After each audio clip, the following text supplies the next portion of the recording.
অনেক ধন্যবাদ জাগৃতি ধামকে। এই প্রথম ভিজিট আমাদের, অনেক শুনেছি, ভীষণ একটা সুন্দর দিন উপহার দিলে তোমরা বসন্ত উৎসবের।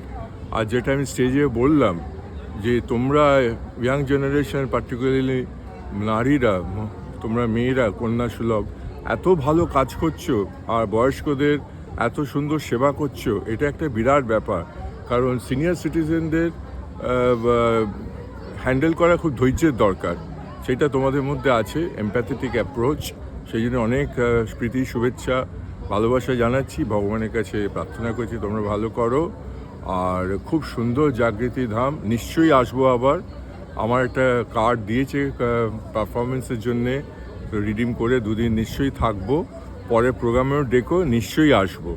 হ্যাঁ, শ্যামবাজারে থাকি এখনও, তো ভবিষ্যৎ জানি না, কিন্তু খুব ভালো লাগলো।